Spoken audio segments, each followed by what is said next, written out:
So what is your name and what is your business here? I am Christopher, and I am the head ref / field manager here at Vanguard Indoor Playground. What is Airsoft? Airsoft basically is like a spin-off of BB guns, but instead of using metal BBs, you're actually using plastic BBs. The guns are built a little bit differently. They're built to model real-life firearms that the U.S. Army uses or any kind of major military organization. So, what is this place? What does it specialize in? we specialize in airsoft. We have a pro shop for both like paintball and airsoft, although airsoft is kind of our main thing right now at the moment. But the 13,000 square foot all indoor arena that we have. So, why do you find airsofting so interesting? How'd you get into this business? I actually started airsofting about 2 years ago. When I started working here, that's kind of when I started developing more of a love more and making airsoft more of a hobby of mine. But I like because it's more realistic. When I have that gun in my hand and when I shoot it, I get that more realistic effect knowing that what I'm having in my hand is pretty much weighted as like a normal firearm. The recoil, the mags themselves, everything's pretty realistic, and that to me is something that I look for when I'm playing a more extreme sport per se. So, I mean, just the realism is what captured me and really drove me in. So it kind of made this like a profession out of this hobby? Oh, like absolutely. It really is like something that's addicting. Like you start playing a little bit, and then once you actually start knowing certain things about guns and your equipment, what your equipment can do, it actually makes it more engaging, and you get captivated in kind of the entire like persona you create of yourself while getting all geared up. So, what age group or gender do you see participating most often in airsoft? As far as age-wise, we get kids anywhere from about 7. And I've seen people go all the way up to about 64, I believe, is the oldest one I've seen so far. So there's a huge age gap. I mean, we do seem to accommodate more kids, like more high school age students. As far as gender-wise, there's definitely a lot more male than female that do play. Over the last couple of years we've been open, we have seen more females come into play, which has been nice, but mainly it's all male dominant. How involved do you have to get into airsofting? I feel that it really depends upon the person themselves. A gun can range, to $100 to a couple $100 depending on kind of what you get and what kind of performance you're looking for in the gun specific. I would probably say off the bat, someone who never played airsoft and wants to get full gear in their gun, I would probably imagine they're probably going to spend about $500.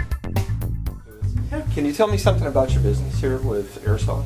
Sure. Gearbox Airsoft we've been in business here for almost 4 years now, selling tactical gear and rifles and all sorts of accessories and things that relate to our airsoft and milsim hobby.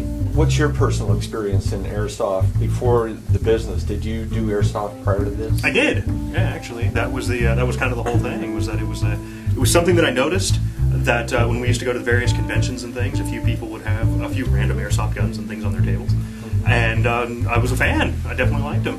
And the way I got into the hobby was actually for art reference. I used to work on a comic book series.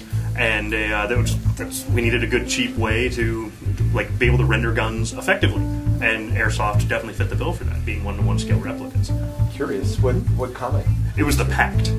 Yeah, it came out for 2 issues, and then we realized there was absolutely no money in independent comics.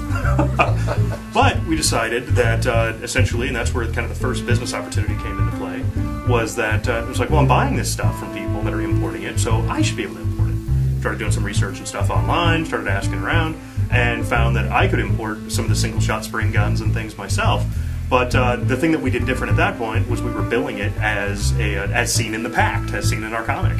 That first convention, the San Diego International Comic Con, the very first con that we did, which was our 3rd show that we did with the comic, that typically, like I said, we'd come home, we'd spend, the show was like $1,200 to do, plus all the expenses of being there for a week and everything else. It usually cost us about $3,000, and that's not including the book, that's not including inventory or anything else, and we'd always lose money. That next show, that 3rd show that I went to, where I brought a bunch of airsoft guns, as seen in the Pact, we made $13,000. Now, is airsoft in other states, or is it... Oh, yeah, no, it's all over the country, it's all over the world. So, about how many people do you think come through your store here in a year? In a year? Or oh, geez. It's how do you want to measure it by? Yeah, it's I'd say we get probably a couple hundred different people a month. So, yeah, it's pretty decent. And of course, our regulars they can't really be beat. I mean, we have a ton of regular guys that have followed us throughout the years. Airsoft is basically a recreational hobby, similar to paintball, where participants go to a place they can play legally. It's a field or an arena. And they pad up in protective equipment like protective eyewear, mouthwear, and then they use replica firearms, which are basically BB guns that really look and function almost like a real thing. And I noticed from your patch there that you are part of a group called Marauders. Correct. That's where my experience with Airsoft kind of differs from the norm. The Marauders Tactical Training is actually a group that does Airsoft and live fire training and volunteers to help train military, law enforcement, and interested civilians. Have you actually trained a group that was military or law enforcement? And just give a brief explanation of what that was. There's a really good example of where Airsoft played into that, yeah. Airsoft is basically our force-on-force component. Basically, you can theorize tactics. Now, what's force-on-force mean? Force-on-force is basically where a group of role players take turns shooting at each other with Airsoft or simulated weaponry. No one gets hurt, but it's a really good way to actually test your theory and see if it works against a live opponent.